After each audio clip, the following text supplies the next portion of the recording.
Olá, bem-vindos à nossa segunda aula. Hoje a gente vai entender um pouquinho sobre o sombreado, o degradê, esses efeitos aí de luz e sombra com o carvão, ok? E a gente vai começar falando aqui sobre o sombreado.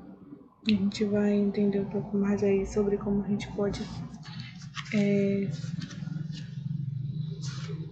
dar esses valores tonais aí ao nosso desenho.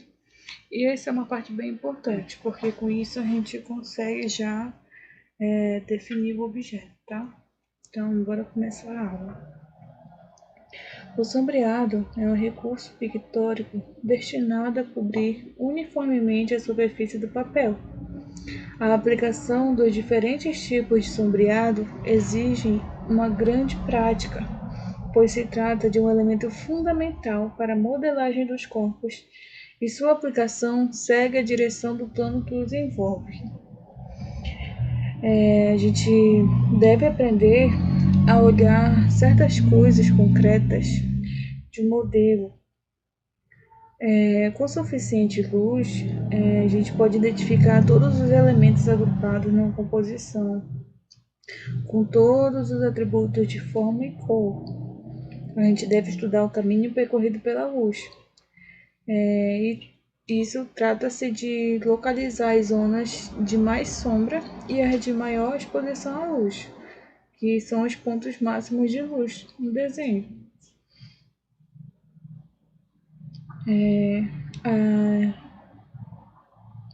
E a etapa seguinte consiste em estabelecer uma ordem nos diferentes valores intermediários observados.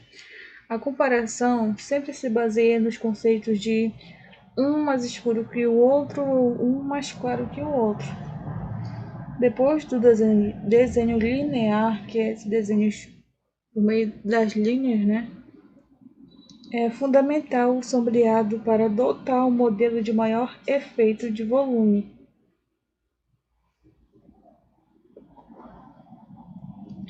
Quando nos encontrarmos diante de modelos iluminados com uma fonte de luz artificial, ou seja, né, não é a luz do sol, é luz elétrica, vamos dizer assim, né?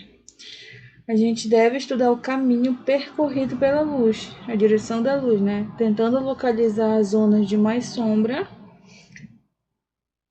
e de maior exposição à luz. Então, os objetos onde a luz está batendo, vamos dizer assim, e onde não está batendo a luz. E também tem a questão das sombras, né?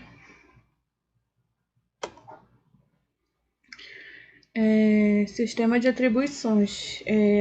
Ao ordenar os tons sobre a representação, aplicamos um sistema de atribuições. O estabelecimento do valor tonal consiste na ordenação de vários valores tonais, e sua atribuição consiste em localizá-los na prática sobre a representação. A delimitação das zonas escuras possibilita criar blocos de formas. Ao complementar o desenho linear, ou seja, o traçado do esboço, com o sombreado dessas zonas muito escuras, começamos a realizar as formas. As zonas mais escuras correspondem ao tom mais escuro, certo? O trabalho exclusivamente tonal proporciona ao desenho um acabamento muito pictórico. O contraste entre luzes e sombras modela quase por completo o volume dos elementos do quadro. Para isso, é preciso saber usar corretamente os diferentes valores tonais, levando em conta que os pretos serão mais intensos nas sombras mais escuras e nos objetos situados no plano próximo. A gente já viu sobre isso, né? E mais tênues à medida que os planos se afastam.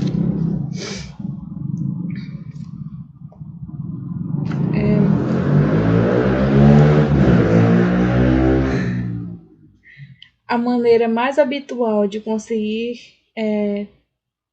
traçados, riscos, né, com carvão e também o giz pastel consiste em arrastar a barra longitudinalmente.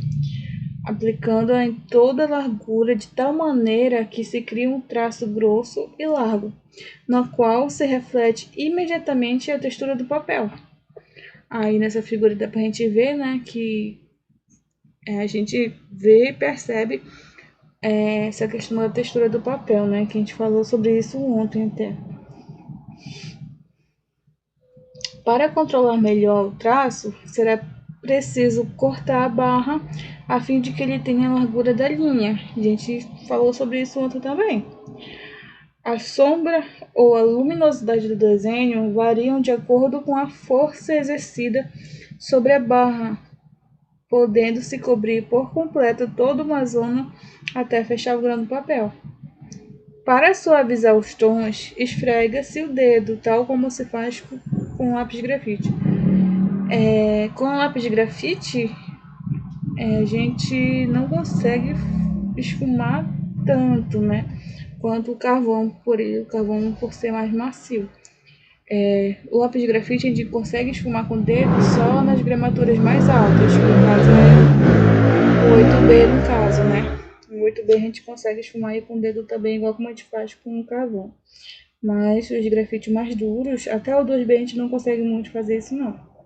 O sombreado suave, sem pressionar a barra sobre a superfície do papel, cria uma gama muito delicada de tons. Então, se você apertar a barra, vai sair mais material, né, mais pó. Por consequência, vai ser mais intenso o traço, vai ser mais intensa a cor. E se você não amassar, quanto mais suave você utilizar e pressionar de leve a barra no papel, mais suave vai ser o tom, né? Então, aqui são alguns exercícios tonais para a gente treinar aí, tá? Selecione os motivos simples e tente resolvê-los, aplicando diferentes enfoques de uso do tom. Primeiro, tente usar o sombreado para criar formas. Em seguida, sempre trabalhando com uma única cor, no caso aqui a gente está trabalhando com carvão, né? Desenhe o motivo situando grandes blocos de tom. Bastarão 3 ou 5 tons. Use-os para criar as formas dos objetos. Quer os tons sejam vistos no motivo, quer não. Quando simplificar o motivo em 3 ou 5 tons, considere as zonas tonais como formas abstratas e deixe as zonas do desenho sem definir, para que o olhar possa completá-lo. Tenha sempre em mente que muitas vezes os desenhos mais eficazes são os que incluem um mínimo de elaboração, que não tem tanto detalhe, né?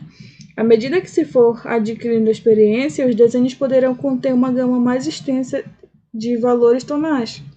Aplicada ao modelo, essa gama possibilita grande variedade de intensidade de luz. Graças ao bom uso dos degradês, né, será possível obter uma representação mais volumétrica do modelo. Então aqui esses quatro objetos aqui, né? A letra A, sombreado clássico, baseado na Ashura paralela, você lembra da Ashura, né?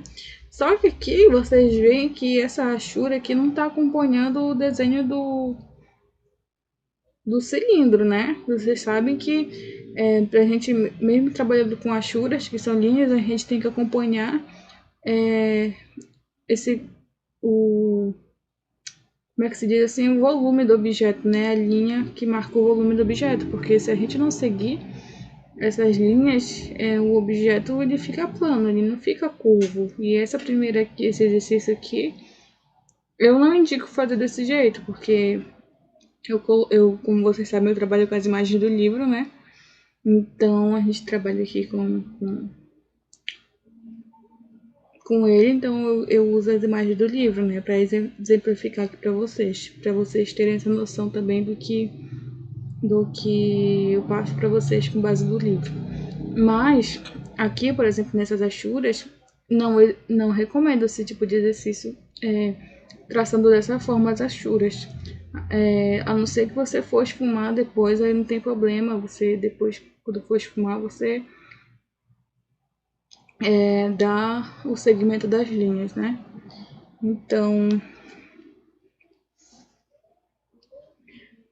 São 4 amostras de sombreados mais habituais: sombreado clássico, baseado na achura paralela; grisê homogêneo, feito com barra de lápis de grafite inclinada.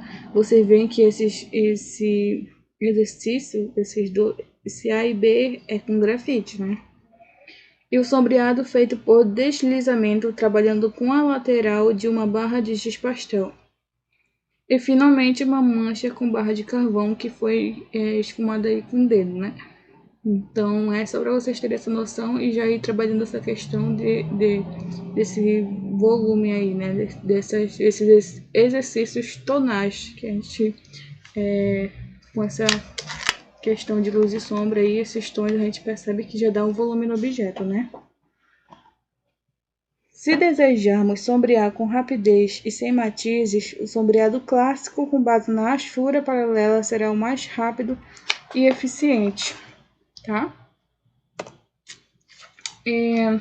Graças à observação do efeito da luz e sombra sobre o modelo, estabelece o sistema de valores tonais, ao se atribuir a cada zona um valor tonal. A cada tom corresponde uma exposição concreta à luz. E a gente vai ver um pouquinho aqui, assim, por exemplo, como iniciar o sombreado sem traços, que no caso desse desenho aqui, né, que é um sombreado sem traço. No início, é preferível começar o sombreado ou glissês sem traços. Quando eu falo glissês, é tipo o risco, o traço, tá? Trabalhando com a lateral da barra de carvão.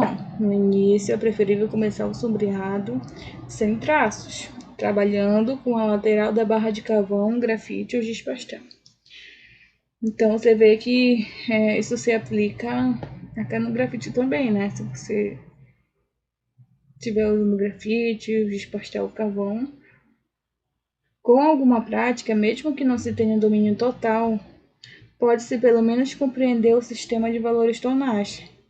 Adquirindo o hábito de relacionar e estabelecer valores tonais, é mais simples passar os traços. Então, é muito importante você exercitar essa questão de você reconhecer aí e conseguir fazer aí esse sombreado, né? Sem traço, apenas trabalhando com a lateral da barra, que no caso vai dar só os tons mesmo, né? E não a definição do traço. Ok? O sombreado com traços é mais adequado para praticar ao ar livre, quando se impõe o imediato e a rapidez da realização do rascunho. É sempre bom levar em conta a direção dos traços para descrever corretamente o modelo, né? Foi o que eu já falei lá, tanto nesse exercício aqui, né? Essa direção dos traços é muito importante. Utilizando o traço de maneira reiterada, conseguimos cobrir a superfície do papel. As achuras podem ser feitas de várias formas. Por exemplo, a gente pode utilizar uma que é criada com a variação da densidade dos traços e outra que resulta da sobreposição de séries de traços ou de tramas distintas. A intensidade final do sombreado vai depender de vários fatores, da distância entre as linhas, da pressão exercida com lápis e a reiteração com que trabalhamos. E a gente já falou um pouco sobre isso, né? Então, o desenhista iniciante deverá tentar escurecer o sombreado de maneira progressiva, com suavidade, sobrepondo a camada anterior ao novo crescer, né? Ao novo traço. Então, a última mancha, por exemplo, aqui, essa maior aqui, reflete a diferença entre o primeiro sombreado e o último. Então, ele foi aos poucos sombreando essa parte aqui, tá? Quando a gente erra o tom numa aplicação para sombrear ou colorir, a gente só pode corrigir com a borracha, né? Pode ser com espuminha também, a gente consegue tirar mais aí a camada de de material no papel, né? Com essa operação, limita a capacidade de aderência do papel. Você pode até observar que depois que você passa a borracha, a textura do papel também muda, né? Então, é melhor aplicar as camadas com um pouco mais de suavidade. É bom aplicar aí, né, as camadas com um pouco mais de suavidade do que o necessário. A partir daí, sempre será possível ir chegando mais perto do tom desejado por aproximações sucessivas sobrepondo aplicações. Então, a gente vai construindo camadas aí devagar, escurecendo devagar o nosso motivo, né?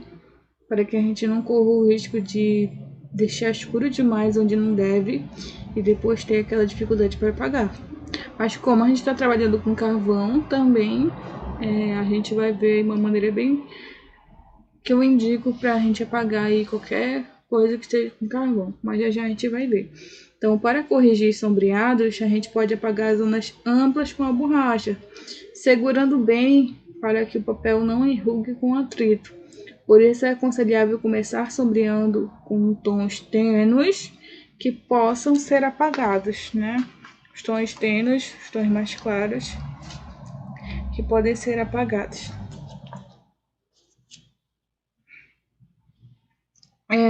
E agora a gente vai ver, né, sobre os glissês. A qualidade do glissê. Glissê eu já falei, né? Vamos colocar assim, são a qualidade do seu traçado, né? Do seu risco aí no papel. Então, se apertarmos o material sobre o papel, obteremos traços bem escuros, né?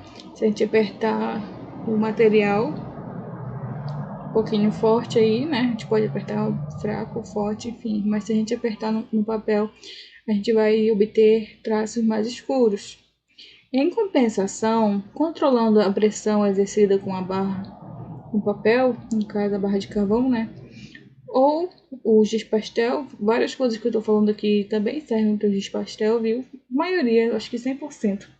A diferença é que o giz pastel é em cor, né? Mas também a gente pode usar só uma cor aí. Como no carvão é só uma cor, também a gente pode escolher uma cor no giz pastel e desenhar só com ela. Então serve para os dois. Em compensação, controlando a pressão exercida com a barra, o glissê será mais tênue e o tom resultante será mais claro. Tom saturado é aquele que apresenta máxima intensidade, é o mais escuro. O tom menos saturado é o mais claro. A gente já viu naquela aula um pouquinho sobre as cores, né? Então aqui estou explicando mais um pouquinho para vocês de novo, para não esquecerem que o tom saturado é aquele que apresenta máxima intensidade e o mais escuro, né? E o tom menos saturado é o mais claro. Para começar a desenhar, é importante localizar o tom mais escuro e o mais claro, bem como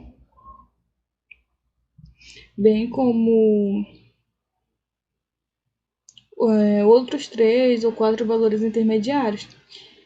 No entanto, para conseguir gradações tonais, é importante obter vários tons simplesmente com a variação da pressão exercida sobre o papel a se traçar.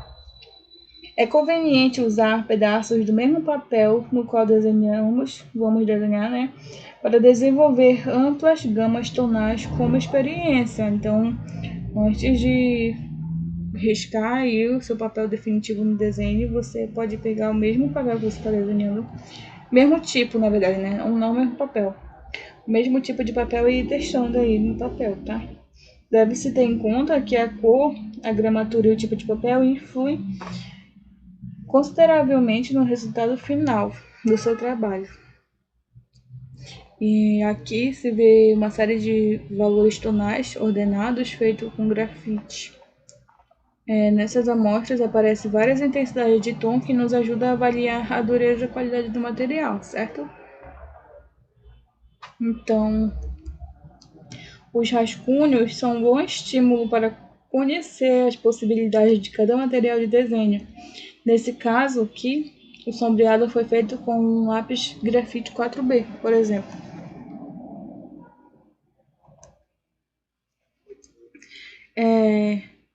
Antes de começar, pode ser muito útil praticar o desenvolvimento da gama tonal sobre um pedaço do mesmo papel que você vai utilizar para trabalhar, né?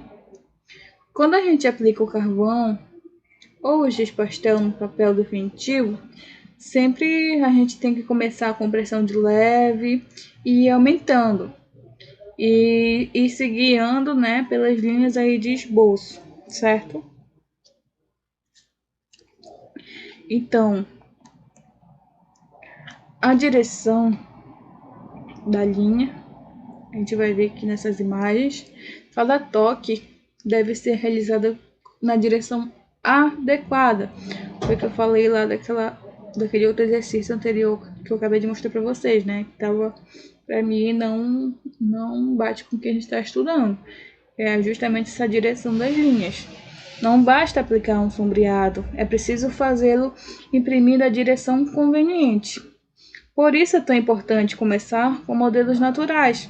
Somente observando conseguimos analisar e sintetizar o gesto que deveremos realizar para produzir o efeito desejado.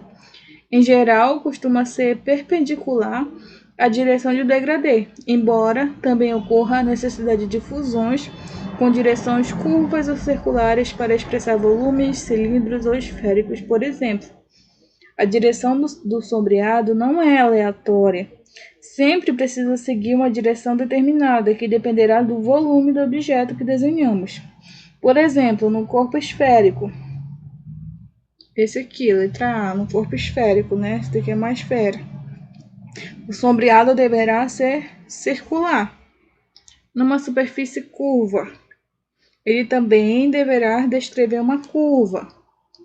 Se a superfície for plana, o grisê, o risco, o traço deverá ser reto. O mesmo ocorrerá se, em vez de trabalharmos com a barra inclinada, usarmos traços. A forma dos traços deverá condizer com as ondulações apresentadas pela superfície do objeto. Se quiser desenvolver mais direção do sombreado, desenhe naturezas mortas simples como esta aqui, né? E tente sombreá-las considerando os princípios aqui descritos. Ao entrecerrar os olhos, quer dizer, fechar um pouquinho os olhos, sabe quando a gente vai chegar de longe, que usa óculos aí, fecha o olhinho para olhar um objeto que a gente não está chegando direito? Então, é fechar um pouquinho o olho assim. E ao entrecerrar os olhos, a visão que se tem do modelo fica embaçada, né? Dessa maneira, simplificam-se as formas e percebemos melhor as características gerais de luz e cor. Experimenta isso, tenta colocar um objeto aí de uma forma que ele dê esse contraste de bastante de luz e sombra. No caso, tenta colocar uma lâmpada de perto assim, se tiver um abajur, alguma coisa assim do objeto, em 90 graus, em caso de lado, assim, um desenho um pouco acima, que você vai conseguir ver esse contraste. E se você fechar um pouquinho o olho assim e olhar para o objeto, você vai ver que a gente consegue ver 2 vezes melhor essa questão de luz e sombra, fazendo isso que eu falei agora. E assim estabelecemos uma distribuição por grandes zonas tonais.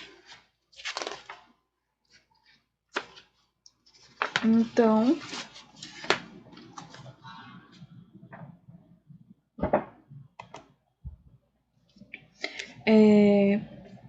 degradê é uma transição suave de um tom claro para um escuro ou vice-versa. O objetivo é conseguir que no sombreado apareçam ordenados todos os valores tonais de uma gama, de maneira progressiva, ou seja, sem saltos de tons. Para realizar o degradê, basta, portanto, utilizar uma gama tonal disposta de maneira gradual para limitar o salto dos tons, né? Ao desenhar com uma barra de carvão, giz pastel, Também é possível obter degradês arrastando o bastão longitudinalmente. Basta pressionar com mais força um dos extremos da barra. Dessa maneira, o sombreado resultante se apresentará em forma de degradê. Esse modo de sombrear com degradês é muito atraente. Com ele se pode controlar a intensidade do traço e a densidade da trama. Também, mas é preciso prática para dominar todas as possibilidades dessa técnica, né? Quando fazemos o degradê exclusivamente variando a pressão da barra de carvão longitudinalmente, obtemos um desenho sintético com forte efeito volumétrico, né? Você pode observar aqui nessa figura que ele dá bem mesmo essa questão de volume dos objetos. Então, é bem interessante a gente trabalhar dessa forma, como eu falei agora. E agora a gente vai ver uma forma bem simples de a gente representar aí, entender um pouco essa questão da luz e sombra aí, desse contraste dos objetos. Uma forma simples de você realizar no caso, né? Uma questão muito importante consiste em estabelecer o sistema para analisar e relacionar os valores tonais. A gente deve aprender a fazê-lo a partir da observação do modelo. Em geral, os modelos têm cor, né? Então, a primeira coisa que a gente deve fazer é imaginar um motivo reduzido a preto e branco, com vários valores de cinzento. Dessa forma, será mais fácil representar o modelo com diferentes valores tonais. Aqui nessa imagem, por exemplo, talvez a imagem real tenha cor, né? O guardanapo pode ser vermelho, verde, sei lá. Enfim, como eu já disse, a gente trabalha com imagens do livro. A imagem do livro, essa imagem já está preto e branco, tá?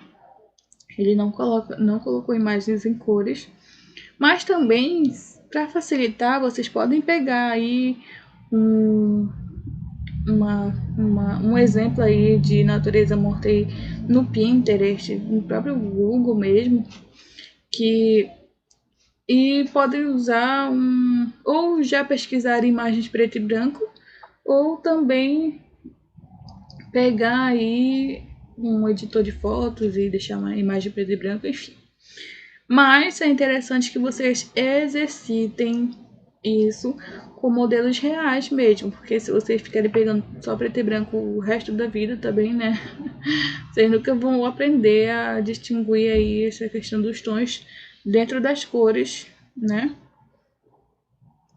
Então, para distinguir os tons, é muito útil imaginar o modelo em sua versão acromática, né? Ou seja, em preto e branco. Ao termos o modelo reduzido aos valores de preto e branco, num esforço de síntese, tentamos localizar e delimitar vários valores tonais distintos. No esquema, é possível elaborar limites de zonas tonais. Há dois tons básicos que nos possibilitam elaborar o sistema de valores tonais. O mais claro se associa às zonas de maior intensidade de luz e o mais escuro às de mais sombra. Então, a partir daí, alguns esquemas simples nos quais as sombras se mostram delimitadas em blocos possibilitam agrupar as zonas com o mesmo valor tonal.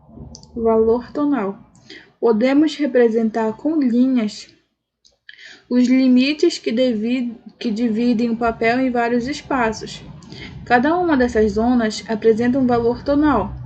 Não é difícil estabelecer a relação entre zonas que apresentem o mesmo valor, tá? Esse sistema permite relacionar e classificar todos os tons. Então, a gente vai ver aqui mais ou menos como se fosse um passo a passo, de uma maneira bem simples de você conseguir identificar essa questão dessa luz, dessa sombra aí nos objetos, ok? Antes de sombrear, é preciso estruturar o esboço com linhas gerais. Não é necessária muita exatidão no desenho, pois as formas são retificadas mais adiante. Então, por enquanto, você vai fazer aí a forma básica. Não se preocupe ainda com pequenos detalhes, tá? E principalmente a gente está trabalhando com carvão, né? Eu acho que o desenho com carvão ele pode ser mais livre, com menos detalhes, ele fica bem bonito. Então aqui você define a forma do objeto, que no caso até deixei a tela bem cheia para vocês, caso quiserem dar pausa no vídeo, já ir desenhando, né? Ou tirar um print, enfim.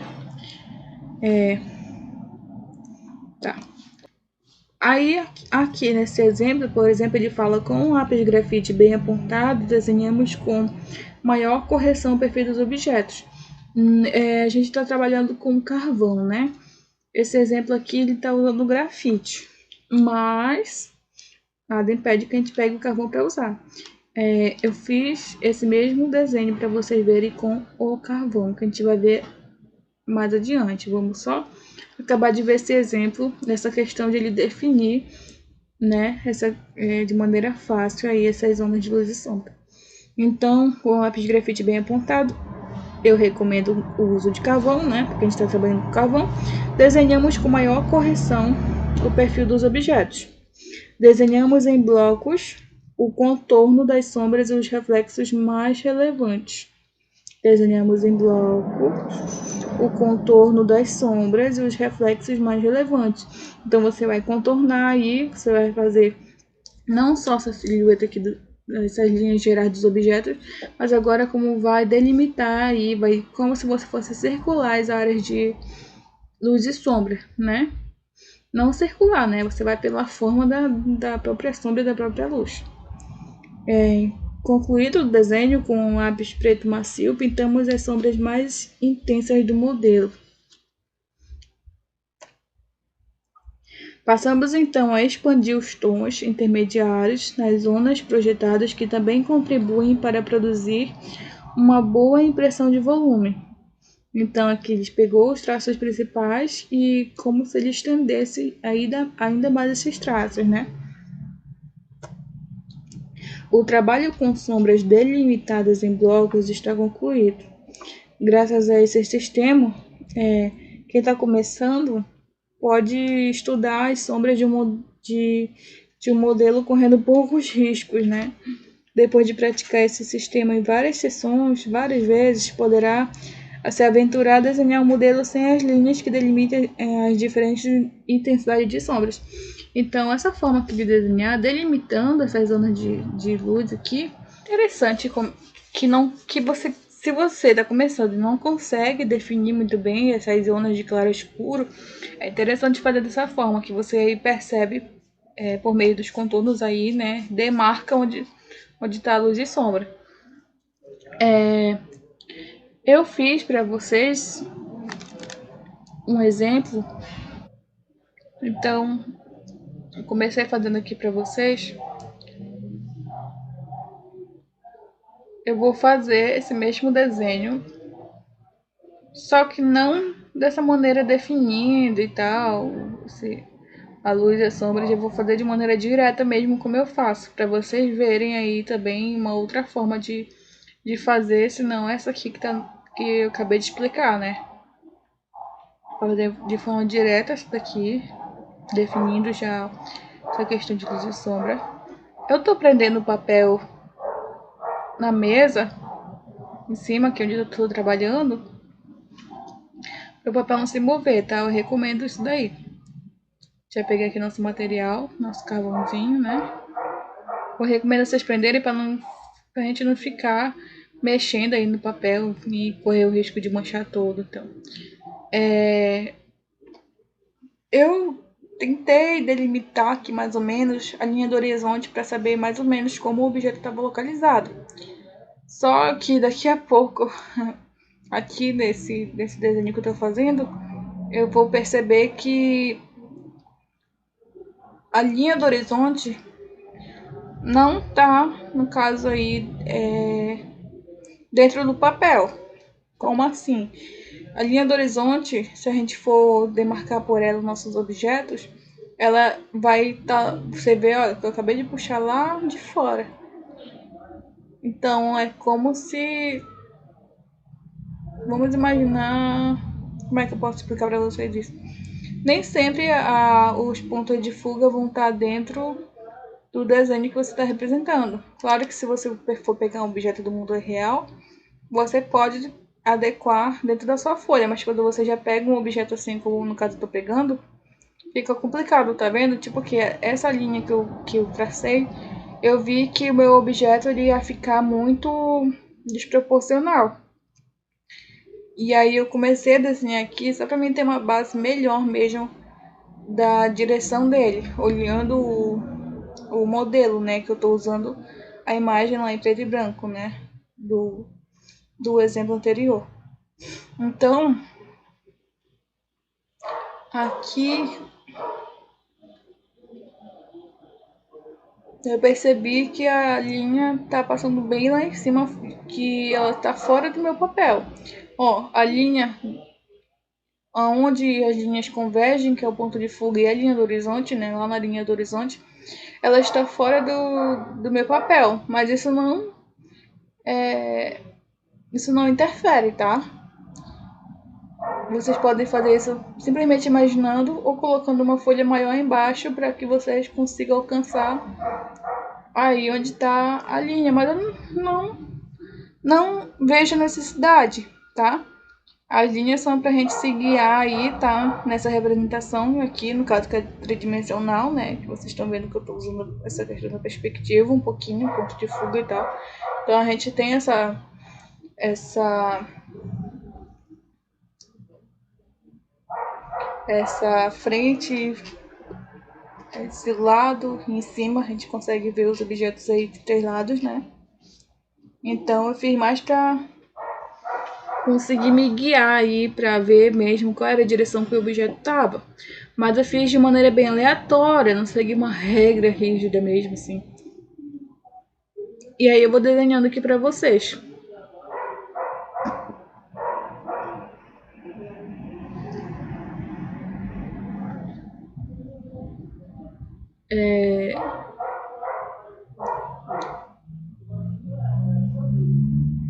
Vou fazendo aqui.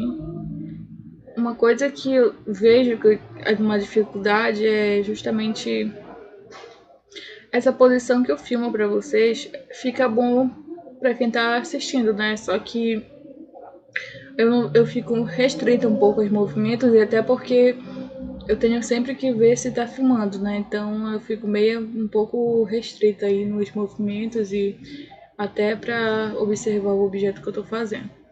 Mas a gente consegue fazer sim, tá? Nada que a gente não possa resolver. Aqui era pra me ter usado na caixa também, né? Mas agora que me lembrei, então eu fiz aqui o fundo da xícara, né? Que vocês sabem que depois a gente não vê, né? A gente apaga. E como o carvão ele é bem molezinho de se trabalhar,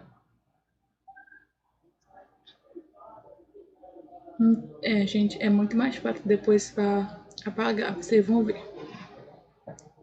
Eu demorei um pouquinho para traçar aí, que eu tava olhando para o modelo. Então a gente vai desenhando olhando, tá? Eu não tô fazendo isso a cega, não. Eu tô olhando o modelo do desenho, né? Que a gente tem aí para trabalhar. Eu tava mostrando aqui um pouco essa questão das linhas, né? Que a linha ela converge para uma linha do horizonte e ponto de fuga que estão fora dos limites da folha de papel. E agora as normas são mais úteis, né? Foi só para me basear um pouquinho até nessa questão da posição dos objetos dentro da página.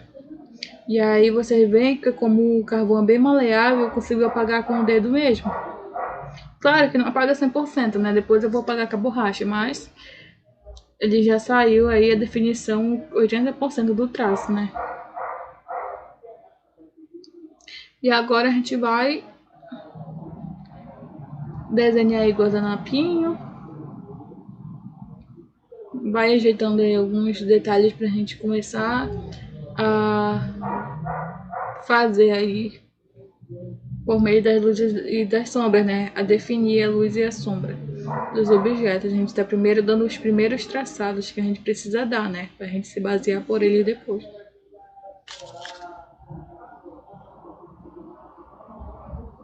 Então vamos fazendo aqui, certo?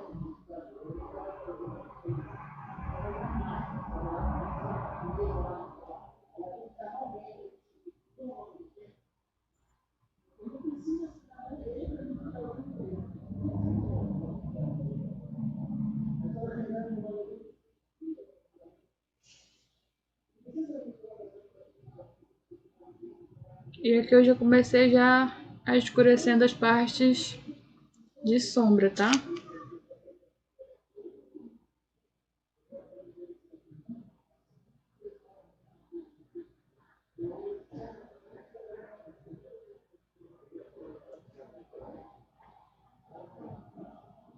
A gente vai, vocês já sabem, né? Vai apertando um pouco mais. As áreas mais claras a gente diminui a pressão e conforme a gente quer áreas mais escuras, a gente vai colocando um pouco mais de pressão aí, mas também não tanto. O carvão ele é bem molezinho, então se você colocar muita força, ele vai quebrar, vai esfarelar mais ainda, vai fazer uma sujeira que você nem imagina. Eu acho que eu já disse isso, mas é bem importante a gente lembrar, a gente não passem a mão em cima do desenho de vocês, nem soprem. Se vocês fizerem isso, por o carvão ele soltar bem pó, ele vai manchar tudo e vai perder aí todos os traços que você já deu praticamente, né? Porque ele fica bem solto na folha mesmo, então se você soprar ou passar a mão, vai borrar tudo, vai estragar seu desenho. Então evita de passar a mão, pelo amor de Deus. Caso você erre, não tem problema, depois a gente consegue apagar. O carvão é bem maleável, diferente do lápis, né? Então, também tem essa questão, por exemplo, se você está traçando, por exemplo, esse traço forte que eu estou fazendo, eu vou lá e coloco a borracha, eu nem recomendo o uso da borracha com carvão, porque mancha demais, mancha muito. Eu não uso borracha com carvão, a não ser para apagar, por exemplo, essas linhas que eu apaguei lá, que já estão apagadas, essas linhas de base, né, que a gente fez lá da perspectiva e tal. A gente consegue apagar esse fundo do papel, mas dentro do desenho não uso, tá? Eu uso lipa-tipos, que a gente vai já ver também. Então aqui eu já estou dando essa questão da luz e sombra e eu estou definindo de uma forma diferente, tá vendo que é diferente do exemplo que a gente acabou de ver? Lá ele delimitou primeiro onde que tava aí as luzes e as sombras, né? Eu preferi mostrar agora para vocês assim. Na verdade, para ser sincera também, eu nunca usei daquela forma. O livro ensina como uma maneira mais fácil de você conseguir fazer. E aqui, para esfumar, eu não uso esfuminho. Eu uso uma arte flexível, ou mais conhecido como cotonete, né? Então aqui a gente vai já esfumando aí todo esse carvão. Vocês percebem que eu não pego do escuro, né? Se eu meter esse cotonete lá no preto e querer depois me esfumar aqui pro claro, vai manchar todo o meu desenho desnecessariamente, né? Então, muito cuidado e menos pressão nesse cotonete quando vocês forem esfumar o preto, porque se vocês apertarem muito, vocês vão apagar esse traço, né? É isso que a gente quer. É só diluir um pouco, tá vendo como eu puxei? E agora eu corrigi com o dedo. Tá vendo? Então, nessas áreas escuras, não apertem o cotonete ou o algodão lá. Tem até limpei aqui com o paninho. O que aconteceu com o meu desenho, gente? Fui pegar o paninho, eu dei pausa, fui pegar o paninho e passei meu cabelo por cima. Tá vendo como manchou tudo? Mas não tem problema. Eu aviso tanto a vocês, eu acabei manchando meu desenho. Mas, por enquanto, não tem problema, porque, né, tá na fase inicial, a gente ainda consegue apagar esses traços. Agora que a gente tá esfumando, né, o carvão, por ser bem molezinho e maleável, a gente consegue aí apagar esse borrão aí que eu fiz, né? E até juntar ele no desenho. E aqui, gente, eu vou trocando os lados do cotonete conforme ele vai sujando, porque, por exemplo, nas áreas mais escuras eu uso o lado que eu já usei, mais escuro. E essas áreas mais claras eu não pego do escuro. Eu vou arrastando só o riscado da área clara mesmo, que se eu pegar do escuro pro claro, vai ficar escuro aí a parte que eu não quero, a parte de luz, né? Então, a gente vai aí. Depois a gente vai abrir um pouquinho aí as áreas de luz, tá? Não tem problema fechar tudo aí. Só vamos uniformizando aí o tom. Tá vendo? Aqui a gente vai dar só uma passada, que se a gente esfregar muito, ele vai sair essa linha. Já deu uma outra cara pra canequinha, né? Só essa questão da luz e sombra. Aqui eu fiz até... Aproveitei a mancha do meu cabelo pra fazer a sombra da caneca. Aqui eu apaguei um pouquinho, né? Porque tava arriscado. E aproveitei já pra apagar aquelas linhas lá que a gente apagou com o dedo, mas ainda aparecem ainda, pra quem tá olhando daqui. E cuidado ao soprar, pelo amor de Deus. Eu soprei, mas só ali naquela parte, não soprei em cima do desenho, tá? E aqui não apertem muito o cotonete ou algodão nessas partes escuras, senão vai apagar. O carvão ele apaga muito facilmente, então vão com calma, não botem muita pressão. Eu só boto mais pressão nas áreas que eu não pego muito carvão, né? Nas áreas e aí eu consigo botar um pouco mais de pressão. Nas áreas de luz, por exemplo, né? Desde que meu cotonete não esteja sujo também, né? Aqui eu tô acentuando os tons escuros.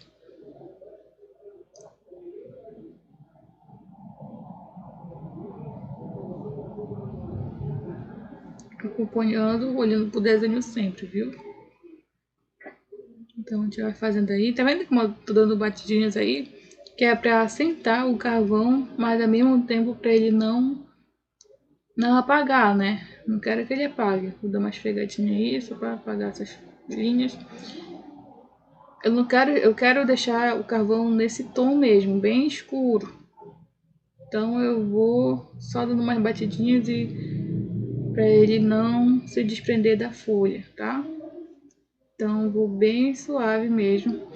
Depois de um tempinho, o cotonete ele vai ficando meio mole, sabe? Ele vai soltando a espuminha dele da ponta. E aí depois a gente pode trocar de cotonete, mas eu usei desse daí, eu acho que só 2 mesmo. Claro que você não vai pegar também um monte de cotonete. Ó, peguei o outro, tá vendo? Que essa parte era mais clara, então ia manchar o outro já, tava manchando já. E aí eu consigo apertar mais. Tá vendo que eu não cheguei naquela área preta? Porque da feita que você encosta numa área muito escura, ele já mancha o algodãozinho. Então, cuidado, vai com calma. Eu acelerei o vídeo, tá? Eu não tô fazendo rápido assim, não. Eu fiz bem devagarinho, bem com calma. Acelerei aqui o vídeo pra encurtar um pouco mais o tempo, né? Porque senão vai ficar o tempo muito longo. Mas aqui a gente fez aqui, tá vendo? Troquei mais uma vez, cotonetinho. Tô usando os dois cotonetes, né?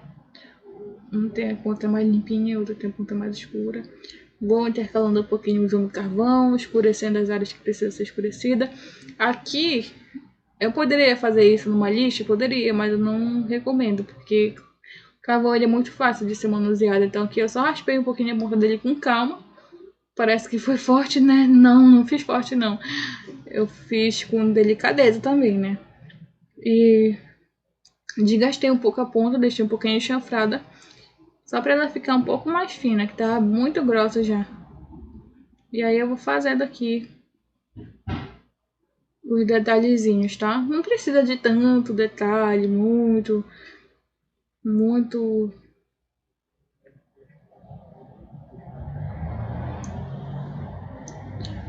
realismo. A gente vai aqui esfumando esse contorno. Porém, gente, eu vou contornar o meu desenho, tá? Porque eu tenho muito essa mania, talvez, característica, não sei, de contornar. Pra mim, o desenho que não tá contornado não tá acabado. Tá inacabado, eu não consigo, sei lá. Eu prefiro, se vocês forem perceber, a maioria dos meus desenhos tem contorno. Os que não tem, eu lutei muito pra não contornar. Eu gosto de contornar o desenho. Eu acho que dá uma outra cara, enfim. Mas a gente não precisa contornar, viu? A gente pode deixar só esfumando assim o carvão, só com carvãozinho já fica muito bom, já fica maravilhoso o desenho. Só que eu prefiro, mas poderia ter deixado assim também, fica bonito, mas tudo bem. vai da escolha de cada um, né? Afinal, cada um tem a sua própria maneira de dar sua característica ao seu trabalho. Cada um tem a sua maneira de trabalhar, então.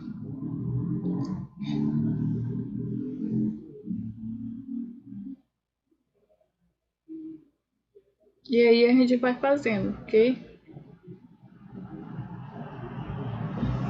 Vocês não precisam ficar batendo muito cabeça em tentar representar o objeto fielmente, a não ser que vocês queiram fazer um objeto realista. Não é meu caso e eu não faço desenhos realistas, tá? Eu gosto de fazer esses desenhos mais pictóricos mesmo, mais marcados com o material que a gente está utilizando. Eu gosto de deixar o traço mesmo do carvão, que afinal ele já é um material que possui muita personalidade. Então, e essa expressividade dele, eu gosto de deixar marcado no papel esse traço do carvão. Mas a gente consegue também fazer coisas, desenhos, ilustrações delicadas com ele, né? Ilustrar é mesmo que desenhar, tá, gente? Se tiver alguma diferença na definição, não sei. Mas é a mesma coisa, desenhar. Ah, eu tô ilustrando. Ah, eu tô desenhando, ué. Só que ilustrar você faz, tipo, eu vou ilustrar o livro. Você não fala, eu vou desenhar o livro, né? Não. É um termo mais usado aí por alguns profissionais.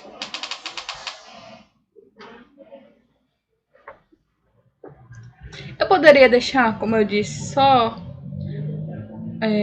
essa, esse esfumado, vamos dizer assim, né? Esse contorno aí esfumado? Poderia, mas, como eu disse, eu amo dar essa expressividade com carvão, então eu utilizei aqui nosso carvãozito, deu os contornos bem fortes até, né? Eu poderia ter deixado assim, mas não quis. Eu quis dar esse traçado aí, pra deixar o meu desenho mais com cara de carvão mesmo.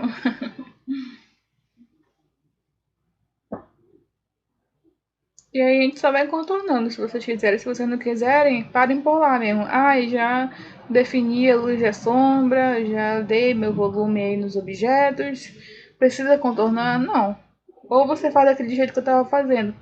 Dá uma contornadinha, dá uma esfumadinha só pra você ver as linhas e não ficarem tão nítidas assim, tá? Aqui eu dei só uma quebradinha aqui. Fiz uma sombra rapidinho aqui com cotonete. E agora vem o segredo. Brincadeira, não é segredo. Mas a questão que eu falei pra vocês, agora eu vou usar o limpar tipos ao invés de usar borracha, que pra mim borracha sempre manchou tudo. Nunca consegui usar borracha porque sempre manchou muito carvão. E aí eu uso muito limpa-tipo com carvão. Eu só uso limpa-tipo com carvão, na verdade, né? Dentro do desenho, limpar com o carvão e os giz pastel ele é mais adequado, porque ele vai só com batidinhas você já consegue prender o pó do material no esfuminho. Então na borracha, ela, a princípio, ela arrastar e espalhar tudo. Enfim, não vai funcionar. E você vai ter que soprar ainda para tirar os pedacinhos de borracha, né? Então já sabem, ó. Ele apaga bem, ó. Vou dando batidinhas que aí tem bastante pó pelo lado, pra não ficar sujo o papel. Vou dando mais batidinhas, às vezes eu vou arrastando. E enfim, se vocês forem usar o carvão, o giz pastel, não esqueçam do esfuminho, ok? Então eu vou dando aqui só um acabamentozinho.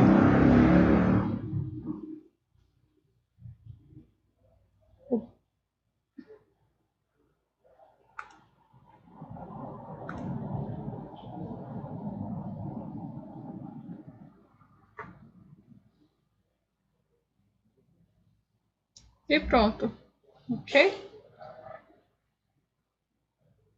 Não tem muito mistério, né? A gente vendo passo a passo assim, a gente vê que é fácil.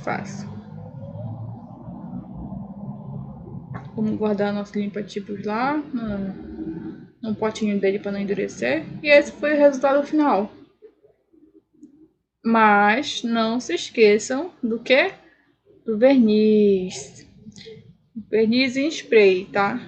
Tem que ser em spray. Existem outros tipos de verniz, viu? Muitos outros tipos, na verdade. Tem alguns que são líquidos, mas não serve. Só serve se for spray, nesse caso do desenho. Tem aqui minha mesinha pra vocês. Tá aí, eu tô espirrando aí o verniz. Não precisa deixar o desenho encharcado, tá? É só pra ele segurar aí. E eu espero que vocês tenham gostado. Até a próxima aula!